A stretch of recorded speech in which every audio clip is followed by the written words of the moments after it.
Good morning student. अपना topic चल रहा था ज्वालामुखी, और ज्वालामुखी टॉपिक कंप्लीट हो चुका है और उसके अंदर लास्ट के अंदर कुछ स्ट्रक्चर बची है, यानी कुछ टोपोग्राफी, यानी ज्वालामुखी से बनने वाली कौन कौन सी स्थलाकृति हैं उनके बारे में आज देखेंगे, फिर ये अपना टॉपिक कंप्लीट हो जाएगा। तो स्टूडेंट देखेंगे, यानी अपना जो टॉपिक है आज वाला ज्वालामुखी, ज्वालामुखी से बनने वाली स्थलाकृतियां, टोपोग्राफी ऑफ अपने वोल्केनिज्म से, यानी वोल्केनिज्म की प्रक्रिया से कौन कौन सी स्थलाकृतियां बनती हैं उसके बारे में अपने देखेंगे। देखो, बनने वाली जो स्थलाकृति है अपने कहेंगे दो प्रकार की स्थलाकृतियां बनती हैं। एक प्रकार की जो स्थलाकृति बनती है जिसको बोलते हैं आंतरिक स्थलाकृतियां, आंतरिक स्थलाकृतियां यानी इनर इंट्रूसिव जो टोपोग्राफी बनती है। और यहां पर देखेंगे जो बाह्य स्थलाकृतियां, बाह्य स्थलाकृतियां, दो प्रकार की स्थलाकृतियां पढ़ेंगे, एक आंतरिक और कौन सा बाह्य। आंतरिक अपनों ने बात कर चुके हैं, आंतरिक में पहले भी पढ़ा चुका हूं उसके बारे में। आंतरिक स्थलाकृतियां कौन कौन थी, यानी जब ज्वालामुखी का लावा, यानी जब धरातल के अंदर ही क्या, अंदर ही जमा हो जाएगा तो उसको बोलेंगे आंतरिक स्थलाकृतियां। जब यही मैग्मा, ये लावा जो बाहर आके डिपॉजिट होगा तो उसको क्या बोलेंगे, बाह्य स्थलाकृतियां। आंतरिक स्थलाकृतियों में अपनों ने पढ़ा था, क्या पढ़ा था, ये संरचना पढ़ी थी बैथोलिथ, बैथोलिथ, बैथोलिथ के बाद लेकोलिथ, लेकोलिथ, फिर अपने पढ़ा था लोपोलिथ, लोपोलिथ, लोपोलिथ के बाद अपनों ने पढ़ा था फेंकोलिथ, फेंकोलिथ, लिथ, बैथोलिथ, लेकोलिथ, लोपोलिथ, फेंकोलिथ, सिल, और उसके पढ़ा था सिट, सिट के बाद डाइक, डाइक के बाद स्टॉक। ये सारी स्थलाकृतियां अपने पढ़ चुके हैं, ज़्यादा डिटेल स्टडी यहाँ पर नहीं करेंगे, पीछे मैंने पूरा डिटेल से पढ़ाया है, थोड़ा सा कर ही लेते हैं। बैथोलिथ में क्या है, यानी गुम्बदाकार रूप, सबसे जो पृथ्वी के सबसे जो गहरे भाग में सबसे गहराई पर जो बनी आकृति वो क्या बोलते हैं, बैथोलिथ। शेप कैसा होगा, डोम शेप, यानी गुम्बदाकार आकृति होगी। लोकोलिथ और लोपोलिथ, लोकोलिथ यानी संरचना, यानी इस प्रकार से अगर लावा जमा हो जाए, इस प्रकार से लावा अगर जमा हो जाएगा उत्तलनुमा, उसे बोलेंगे अपने क्या बोलेंगे, लेकोलिथ। लोपोलिथ का मतलब यानी इस प्रकार से, यानी जब अवतलनुमा इस प्रकार से जमा हो जाएगा तो लोपोलिथ। फेंकोलिथ, जब लावा अपनति और अभनति में, अपनति और अभनति यानी बात करें लहरनुमा अगर लावा का जमाव हो रहा है पृथ्वी के आंतरिक भाग में तो बनेगी फेंकोलिथ। सिल, सिल का मतलब ज्वालामुखी का मोटा जमाव, और वो भी कैसा, क्षैतिजनुमा, क्षैतिजनुमा लावा का मोटा जमाव जब आंतरिक भाग में हो जाता है उसे बोलते हैं अपने सिल। सिल के बाद सिट, ये शेप भी क्या होगा, यानी लावा का पतला जमाव होगा, लेकिन शेप कैसी होगी, अपने हॉरिजेंटल शेप, यानी बात करिए अपने कौन सा, यानी क्षैतिजनुमा लावा का पतला जमाव क्या कहलाता है, सिल, सिट। और डाई का मतलब लावा का अपनी बात करिए दीवार की भांति खड़ा जमाव, ये अपना vertical deposit of magma called, या वॉल शेप, यानी दीवार की भांति खड़ा जमाव डाई कहलाते हैं। स्टॉक, स्टॉक क्या है, इसी का क्या है, छोटा रूप, यानी अपनी बात करेंगे जो बैथोलिथ का छोटा रूप क्या कहलाता है, स्टॉक। ये सारी स्थलाकृतियां आपने पढ़ चुके थे। अब बाह्य स्थलाकृतियां भी अपने दो प्रकार से पढ़ेंगे, एक तो कौन सा, केंद्रीय उद्गार से। जब अपने दो प्रकार के ज्वालामुखी पढ़े थे, एक केंद्रीय उद्गार वाला और दूसरा कौन सा, अपने दरारी उद्गार वाला। तो केंद्रीय उद्गार वाले उद्गार से निर्मित स्थलाकृतियां, निर्मित स्थलाकृतियां, स्थलाकृतियां आंतरिक केंद्रीय उद्गार से जब लावा का उद्गार होगा, और दूसरा होगा दरारी उद्गार से, दरारी उद्गार से, यहाँ लिखिए दरारी उद्गार से निर्मित स्थलाकृतियां। ये जो स्थलाकृतियां हैं अपने धरातल पर मिलेगी, ये दोनों के दोनों कहाँ मिलेंगी, धरातल पर। तो एक तो जब लावा केंद्रीय यानी सेंट्रल इरुप्शन वोल्केनो, जब एक केंद्र से, ज्वालामुखी नली से एक केंद्र से जब लावा का उद्गार होता है तो कौन सी स्थलाकृतियां बनती हैं, और जब यही लावा जब दरारी उद्गार से निकलता है तो किस प्रकार की स्थलाकृतियां बनती हैं। तो आज अपने पढ़ेंगे, ये अपने पूरा कंप्लीट कर चुके हैं पहले भी, और आज अपने पढ़ेंगे केंद्रीय उद्गार से निर्मित कौन कौन सी स्थलाकृतियां बनती हैं, वो अपने पूरा ध्यान देंगे। तो स्क्रीनशॉट लीजिए, फिर अपने नेक्स्ट आगे बढ़ते हैं।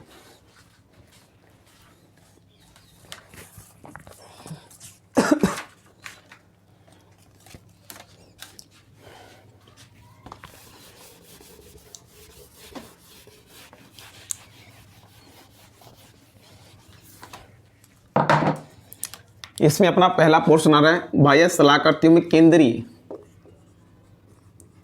केंद्रीय उद्गार से निर्मित स्थलाकृतियां।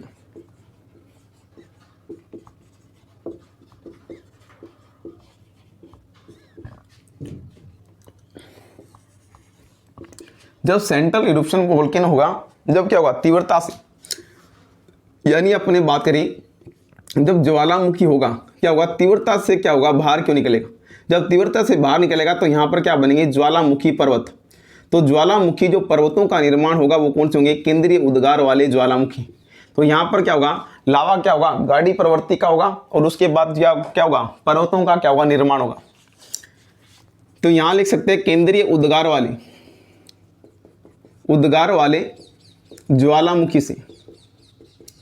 ज्वालामुखी से तीव्रता से लावा बाहर आता है, जिससे लावा शंकु का रूप ले लेते हैं,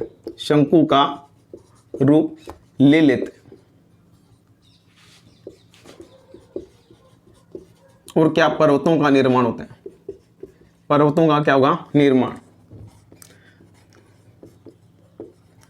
तो इसके साथ राख, धूल कण वगैरह वो सारे कुछ निकलेंगे, लेकिन यहाँ से जो केंद्रीय उद्गार वाले लावा होंगे वहां से क्या होगा, अपने पर्वतों, क्योंकि देखो मैग्मा एकदम से उड़ा, यहाँ से मैग्मा, ये पूरी मैं डिटेल स्टडी बता चुका हूँ। जैसे मैग्मा उछला, ये मैग्मा उछलते क्या हुआ, यहाँ पर जमा होगा, तो ये किसका, पर्वत का रूप धारण कर लें। जब दरारी उद्गार का होगा वहां पर पठार बनेंगे। तो इसमें सबसे पहला जो आ रहा है सिंडर शंकु। सिंडर शंकु कहीं इसी को अपने बोल सकते हैं राख शंकु।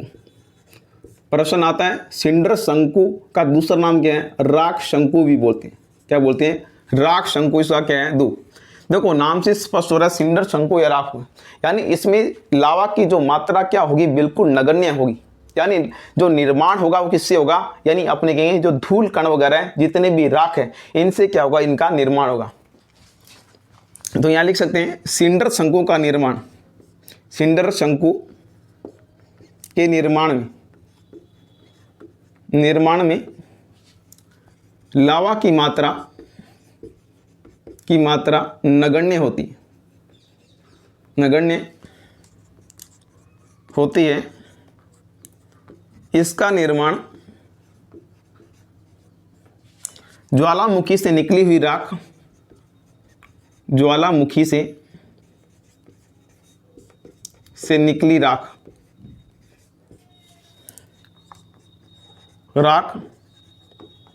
धूल कण तथा छोटे छोटे टुकड़ों से होता है। छोटे छोटे क्या होते हैं, टुकड़ों से होता है। तो इस प्रकार के ज्वालामुखी को क्या बोलते हैं, राख शंकु या सिंडर शंकु होते हैं। जैसे यहाँ पर हुआ, यानी यहाँ पर होगा इस प्रकार से, यानी राख शंकु का क्या हो जाएगा, निर्माण, यानी राख का इस प्रकार से ढेर। यानी अपन देखते हैं ये राख शंकु का जो ढेर होगा, ये वाला क्या होगा, सिंडर शंकु का, कौन होगा, सिंडर शंकु। तो यहाँ पर राख का ये क्या है, यहाँ पर जमा। तो यहाँ पर एग्जाम्पल में देखें, अपने को एग्जाम्पल पूरे याद करने हैं। सिंडर शंकु के यानी पूरे विश्व में कौन कौन से एग्जाम्पल है जो सिंडर शंकु का क्या करते हैं, निर्माण करते हैं। सबसे पहले जोरोलो जो ज्वालामुखी है, कहाँ का है, मेक्सिको का। उसके बाद इजाल्को कौन सा है, एल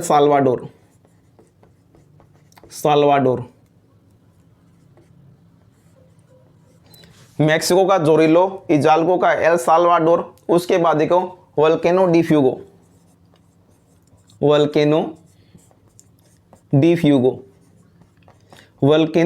कहां पर है, ग्वाटेमाला। ये तीनों के तीनों आपको कहां मिलेंगे, जो आपको ये अमेरिका, ये अपना क्या है, यूएसए। यहां देखें ये वाला पार्ट कनाडा के नीचे यूएसए के नीचे ये वाला पार्ट कौन सा है, मैक्सिको।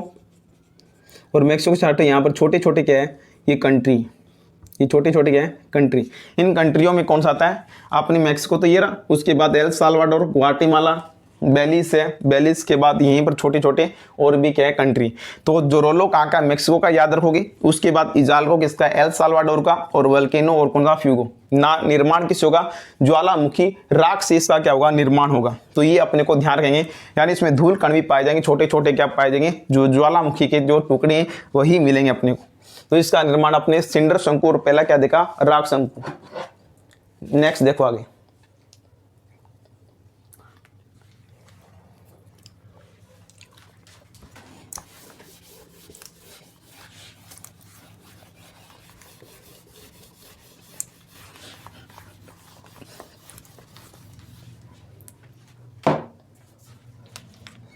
दूसरा हमारे पास आ रहा है अम्लीय लावा शंकु। अम्लीय लावा शंकु नाम से स्पष्ट हो रहा है, यानी जिसमें क्या होगी, सिलिका की मात्रा अधिक होगी। वो कैसा होगा, अपने कहेंगे उसमें अम्लीय प्रधान, उसको क्या बोलेंगे, लावा बोलेंगे। यानी कंटेंट ऑफ सिलिका क्या होगी, हाई होगी, तो उसमें क्या होगा, उसको बोलेंगे अम्लीय लावा। और अम्लीय लावा की प्रकृति आप जानते हो, गाढ़ी प्रवृत्ति होती है। और लावा कैसा होता है, चिपचिपा होता है। जब ये लावा जैसे क्या होगा, उद्गार होगा, उछलेगा, तो यहाँ पर क्या हो जाएगा, जम जाएगा। तो जो शंकु का निर्माण होगा उसको क्या बोलेंगे, अम्लीय लावा शंकु। यानी इसमें क्या होगा, ज्वालामुखी पर्वतों का क्या होगा, निर्माण होगा। तो यहाँ पर लिख सकते हैं अम्लीय लावा शंकु में, लावा शंकु निर्माण में लावा की प्रकृति, लावा की प्रकृति गाढ़ी होती है, गाढ़ी वह होती है तथा लावा चिपचिपा होता है, चिपचिपा होता है। विस्फोट के साथ उद्गारित होने के बाद, विस्फोट के साथ उद्गारित होने के बाद क्या करता है होने के बाद कहता है ज्वालामुखी पर्वत का, ज्वालामुखी पर्वत का निर्माण करता है।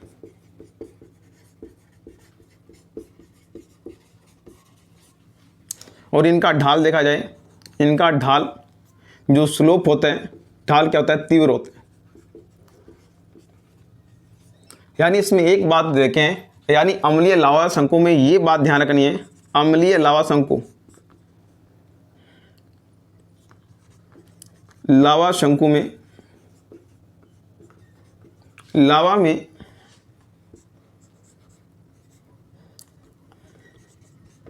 लावा में सिलिका की मात्रा, सिलिका की मात्रा क्या होती है, की मात्रा अधिक होती है। तो दूसरा प्रकार आ गया कौन है, अम्लीय लावा शंकु। यानी इसमें जो ज्वालामुखी का लावा निकलेगा, ये जो ज्वालामुखी की पाइप है, जैसे ज्वालामुखी निकलेगा और इस प्रकार से यहाँ पर क्या बन जाएगा, ये इस प्रकार से पर्वतनुमा क्या बन जाएगी, संरचना बन जाएगी। और ये जो पर्वतनुमा संरचना बन जाएगी, इसका जो ढाल होगा, ये लावा यहाँ पर जैसे उछला, ये लावा यहाँ पर आकर जम जाएगा और इस प्रकार से ढाल क्या होंगे, इसके तीव्र होंगे। ये वाली बात ध्यान रखनी है, जो शंकु बनेगा इसके ढाल क्या होंगे, ये वाले ढाल क्या होंगे, तीव्र ढाल होंगे। तो ये वाला कौन सा है, अम्लीय लावा शंकु। कौन सा है, अम्लीय लावा शंकु। ये यहाँ पर कौन सा भाग है, अपने कहेंगे ये एस्थेनोस्फीयर वाला भाग है। यहाँ पर क्या बना है, एस्थेनोस्फीयर, दुर्बलता मंडल जिसको कहते हैं, दुर्बलता मंडल। यहीं से लावा पृथ्वी का निकलता है, तो दुर्बलता मंडल। तो ढाल क्या होगा, तीव्र होगा। ये जो दिख रहा है आपको अम्लीय लावा शंकु। अब इसके एग्जाम्पल देख लेते हैं, कौन कौन से इसके एग्जाम्पल हैं जो आप पहले पढ़ के आएंगे। आपने एक तो पढ़ा होगा कौन सा, स्ट्राम्बोली। स्ट्राम्बोली, स्ट्राम्बोली कहाँ पर है, इटली का ज्वालामुखी। स्ट्राम्बोली कौन सा, इटली का ज्वालामुखी। एक इसका ये एग्जाम्पल है, और दूसरा जो एग्जाम्पल है कौन सा, वही अपनों ने स्ट्राम्बोली के साथ ही पढ़ा था, कौन सा, क्राकाटोआ। क्राकाटोआ ज्वालामुखी, ये सक्रिय ज्वालामुखी नहीं, क्राकाटोआ। क्राकाटोआ ज्वालामुखी ये कहाँ पर है, इंडोनेशिया, इंडोनेशिया में। तो ये जो ज्वालामुखी दिखाई दे रहे हैं, स्ट्राम्बोली और क्राकाटोआ, यानी इनका जो आकृति होगी किस प्रकार की होगी, अपने कह सकते हैं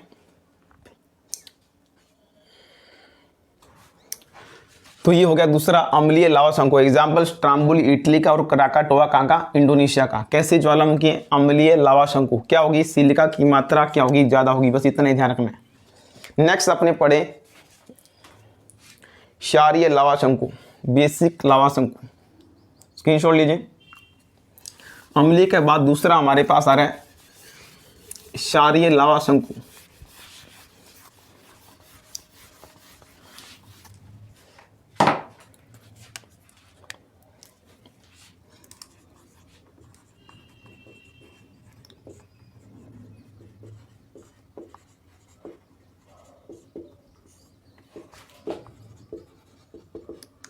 बेसिक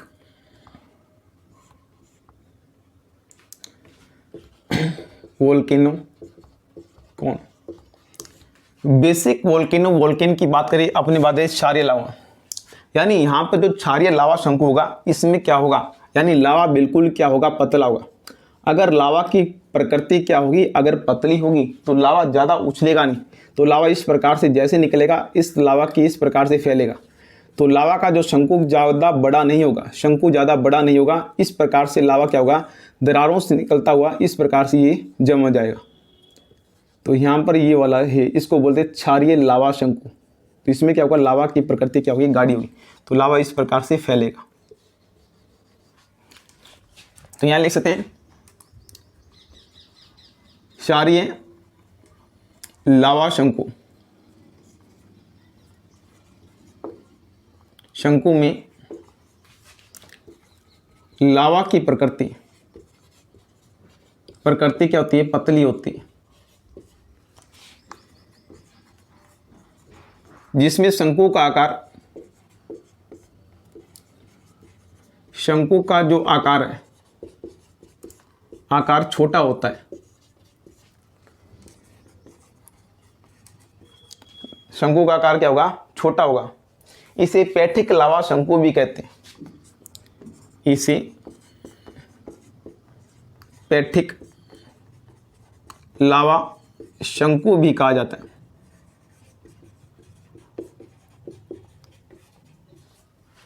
यानी इसमें सिलिका की मात्रा क्या होगी, कम होगी। देखो तभी तो क्षारीय होगा।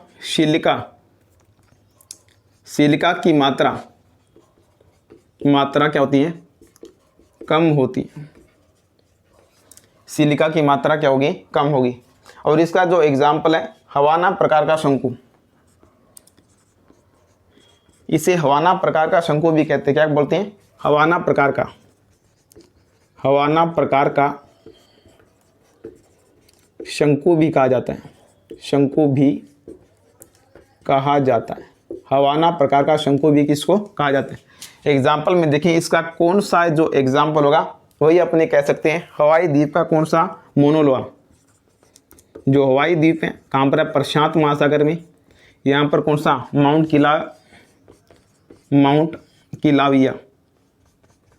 किलाविया, और कौन सा जो दूसरा कौन सा है, मोनोलोआ। ये जो आपको ज्वालामुखी दिखाई दे रहे हैं ये कैसे है, क्षारीय लावा शंकु। ठीक है, इसमें सिलिका की मात्रा क्या होती है, कम होती है। तो स्क्रीन छोड़ लीजिए। नेक्स्ट अपने आगे बढ़ते।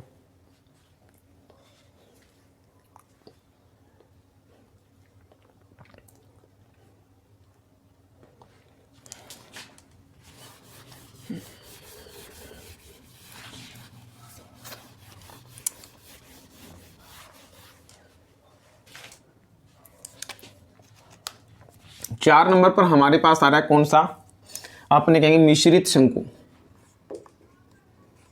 मिश्रित शंकु। देखो इसमें क्या होगा, जब ज्वालामुखी का उद्गार कई बार होते हैं, मान लीजिए एक बार यहाँ पर क्या हुआ, ज्वालामुखी का उद्गार हुआ और यहाँ पर ये स्ट्रक्चर बन गई, ये यहाँ पर लावा क्या हो गया, जम गया, यहाँ पर ये लावा यहाँ पर जम गया। कुछ समय बाद शांत हो गया ज्वालामुखी, और ज्वालामुखी शांत होने जब दोबारा उद्गार होगा तो यहाँ पर दूसरी परत यहाँ पर क्या हो जाएगी, जमा हो जाएगी। तो यहाँ पर कौन सी होगी, दूसरी परत यहाँ पर क्या हो जाएगी, जमा हो जाएगी। तो इसलिए इसको परतदार शंकु या अपने कहेंगे अपने कहेंगे मिक्स वेलकम। जब दोबारा उद्गार होगा तो यहाँ पर क्या हो जाएगी, तीसरी जो लेयर है, तीसरी लेयर यहाँ पर क्या हो जाएगी, जमा हो जाएगी। तो इस प्रकार के शंकु क्या बोलते हैं, शेयर, यानी इसको परतदार शंकु भी कहा जाएगा। तो लावा क्या होता है, परतों के रूप में, परतों के रूप में क्या होता है, जमाव। ये वाली बात है, कौन से मिक्स रूप में क्या होगा, परतों के रूप में लावा का क्या होगा, जमाव होगा। इस प्रकार के ज्वालामुखी में, इस प्रकार के ज्वालामुखी लावा कई बार क्या है, उत्सर्जित होता है,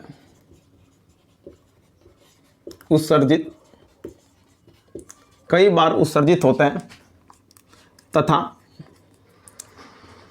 परतदार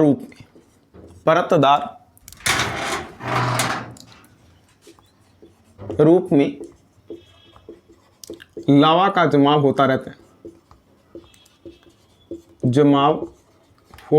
है, इसलिए इसे परतदार शंकु भी कहा जाता है। तो लावा क्या परतों के रूप में जमा हो रहा है, इसलिए इसको क्या बोलेंगे, परतदार शंकु भी कहेंगे। विश्व में सर्वाधिक जल वाले, या लिख सकते हैं यहाँ पर विश्व में सर्वाधिक ज्वालामुखी, सर्वाधिक जो ज्वालामुखी है इसी प्रकार के होते हैं, इसी प्रकार के पाए जाते हैं। यानी विश्व में सर्वाधिक ज्वालामुखी इसी प्रकार के आपको मिलेंगे। यहाँ पर एग्जाम्पल के तौर पर देखें, काफ़ी सारी ज्वालामुखी हैं, जैसे यूएसए का कौन सा, यूएसए का माउंट शास्ता और कौन सा, रेनियर हुड। ये दोनों के दोनों ज्वालामुखी से मिश्रित शंकु के क्या एग्जाम्पल हैं। उसी प्रकार जापान का फ्यूजियामा, जापान का कौन सा, फ्यूजियामा भी कैसा एग्जाम्पल है, अपने कहेंगे ये भी कैसा एग्जाम्पल है, अपने कहेंगे मिश्रित शंकु का क्या है एग्जाम्पल है। जैसे एटना है, विसुवियस है, ये कहाँ के हैं, इटली के ज्वालामुखी। जैसे म्यान फिलीपींस के है, तो ये वाले ज्वालामुखी देखो मिश्रित शंकु, मिक्स जो कौन होंगे, इसमें इस प्रकार के ज्वालामुखी में लावा कई बार क्या होते हैं, उद्गार, यानी बहुत सारी बात, कई बार उद्गार होने के कारण क्या परतदार संरचना बन जाती। तो परतदार में लावा का जमाव होगा, तो इसलिए इसे क्या बोलते हैं, परतदार शंकु। तो याद रखेंगे किस प्रकार के ज्वालामुखी शंकु को अपने परतदार शंकु भी कहा जाता है, तो अपने कहेंगे कौन सा, मिश्रित शंकु को। तो विश्व में सर्वाधिक ज्वालामुखी जो शंकु है, ज्वालामुखी क्या, शंकु यानी इसी प्रकार के पाए जाते हैं, जिसमें यूएसए का कौन सा, माउंट शास्ता और रेनियर हुड, जापान का कौन सा, फ्यूजियामा, और उसके बाद एटना और कौन सा, विसुवियस। ये सारे के सारे ज्वालामुखी इसके एग्जाम्पल हैं, मिश्रित शंकु के एग्जाम्पल हैं। तो स्क्रीनशॉट लीजिए।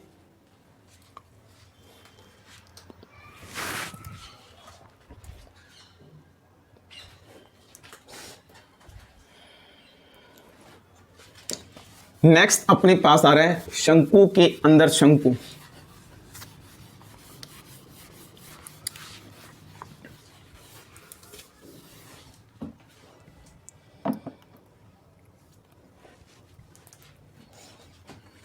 तो नेक्स्ट अपने 5 नंबर पढ़े शंकु के अंदर शंकु। शंकु में शंकु, देखो शंकु में शंकु किस प्रकार बनता है। मान लीजिए इस प्रकार से ये क्या बन रहा है, ये मान लीजिए ज्वालामुखी, यहाँ पर ये कोन शेप बन गया, ये बन गया पहले। अब क्या हुआ, वापस क्या हुआ, उद्गार हुआ। जब वापस क्या हुआ, इसमें उद्गार हुआ, तो एक उद्गार होने के बाद यहाँ पर क्या होगा, सुसुप्त ज्वालामुखी कैसे होता है, एक बार उद्गार होने पर उसके बाद क्या होता है, शांत हो जाता है। शांत होने के बाद जब ज्वालामुखी नेक्स्ट वापस उद्गारित होगा, उसमें क्या हो जाएगा, एक शंकु क्या हो जाएगा, और प्रकार का बन जाएगा। तो इसको बोलते हैं शंकु के अंदर शंकु। यानी जब द्वारा पुनर्लावा उद्गार होगा, तो एक जो अपना जो क्रेटर है इसके अंदर क्या हो जाएगा, दोबारा से क्या हो जाएगा, शंकु के अंदर शंकु का क्या हो जाएगा, निर्माण हो जाएगा। तो शंकु के अंदर शंकु कैसे बनेगा, पहले लिखिए इस प्रकार की ज्वालामुखी, इस प्रकार के ज्वालामुखी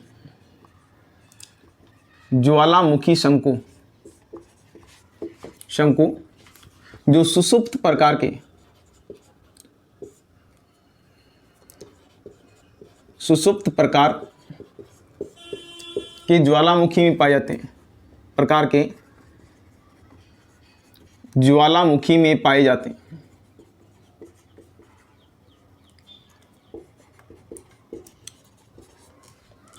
सुषुप्त प्रकार का, यानी एक बार ज्वालामुखी का उद्गार होगा, एक प्रकार से क्या हो जाएगा, शांत हो जाएगा। जब दोबारा उद्गार होगा उसमें क्या बनेगा, शंकु। जब ज्वालामुखी शंकु निर्माण के बाद, शंकु निर्माण के बाद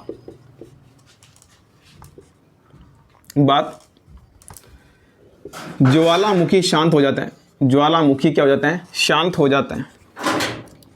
ज्वालामुखी शांत हो जाता है।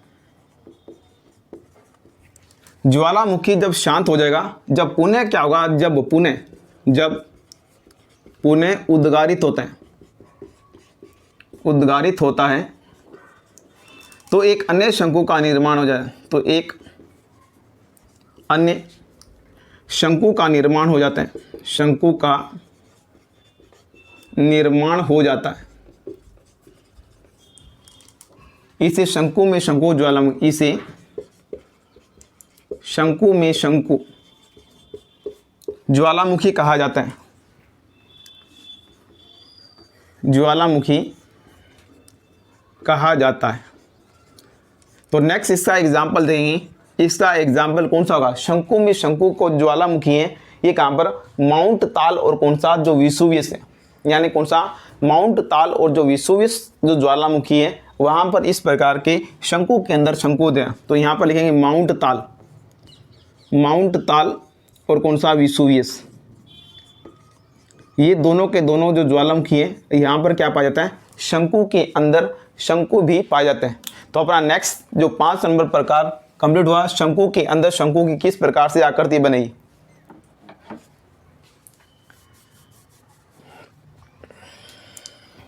थर्मामीटर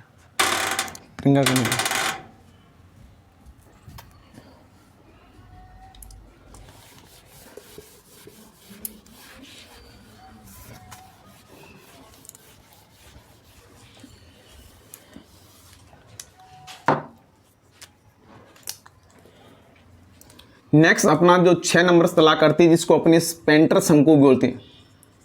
स्पेंटर शंकु, देखो स्पेंटर शंकु में क्या होगा, जब ज्वालामुखी का उद्गारित होता है, जब ज्वालामुखी उद्गार के समय, यानी जब उसमें क्या होगी, गैसों की मात्रा अधिक होगी। तो गैसों की मात्रा अधिक होगी तो ये जो ज्वालामुखी में क्या पाया जाता है, बुलबुलों के रूप में जब जमा हो जाता है। देखो जैसे ज्वालामुखी का उद्गार हुआ, उद्गार होने के बाद इसमें क्या हो रहा है, यानी बुलबुलों के शेप में इस प्रकार से लावा का क्या हो जाए, जमा हो जाए।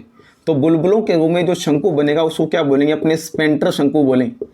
ठीक है, बुलबुलों की आकृति में इस प्रकार से शंकु का क्या होगा, निर्माण होगा। तो यहाँ पर लिख सकते हैं, जब ज्वालामुखी उद्गार के समय, ज्वालामुखी उद्गार के समय गैसों की मात्रा अधिक होने पर, गैसों की मात्रा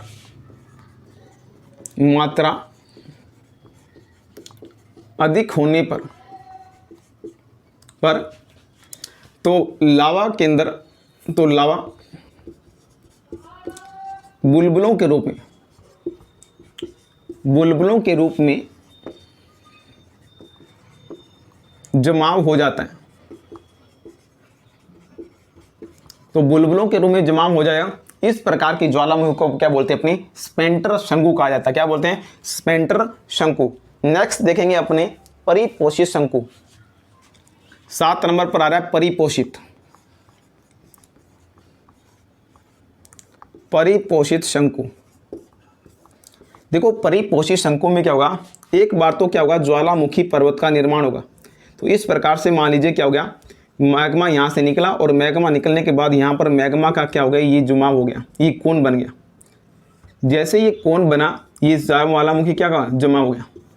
अब देखो क्या होगा, अब ज्वालामुखी नली में यहाँ पर क्या लग जाए, डॉट लग जाए। ज्वालामुखी में लावा क्या हो गया, जम गया। अब ज्वालामुखी में जब लावा जम गया तो लावा को निकलने के लिए यहाँ से क्या, नली का मार्ग क्या हो गया, अवरुद्ध हो गया। जब नली का मार्ग जब अवरुद्ध हो जाएगा तो इसको मैग्मा निकलने की भरसक प्रयास करे, लेकिन लावा निकल नहीं पाएगा। तो यहाँ पर छोटी छोटी इस प्रकार पाइपों के रूप में यहाँ पर ये अलग पाइपें बन जाएगी। तो यहाँ पर इस प्रकार से ज्वालामुखी बने, तो इसको क्या बोला जाएगा, परिपोषित शंकु बोला जाएगा। तो लावा यहाँ से निकलना प्रारंभ कर देगा। तो ये वाले कौन से हैं, परिपोषित शंकु के क्या है एग्जाम्पल। यानी अलग अलग इसकी क्या बन जाएगी, पाइपें बन जाएंगी। तो ये कौन सा है, परिपोषित शंकु। तो इसमें लिख सकते हैं जब ज्वालामुखी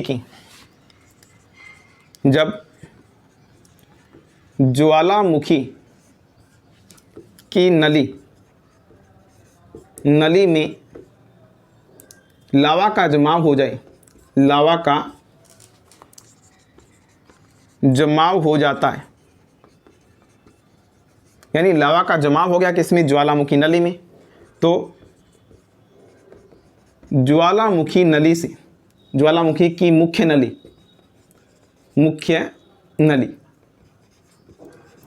नली, ये जो कौन सी थी, मुख्य नली। इस मुख्य नली में क्या होगा, छोटी छोटी उपशाखाएं, छोटी छोटी उपशाखाएं निकल जाती है, छोटी छोटी क्या निकल जाती हैं, उपशाखाएं निकल जाती हैं, जिसमें छोटे छोटे शंकु का निर्माण होते हैं, जिससे छोटे छोटे शंकु का निर्माण होता है। इसे क्या बोलते हैं, परिपोषित शंकु। इसे परिपोषित शंकु कहा जाता है, परिपोषित शंकु कहा जाता है। अब इसके एग्जाम्पल देखें, कौन सा है, माउंट शास्ता। एग्जाम्पल देखें तो कौन सा, माउंट शास्ता। माउंट शास्ता कहाँ का है, यूएसए का।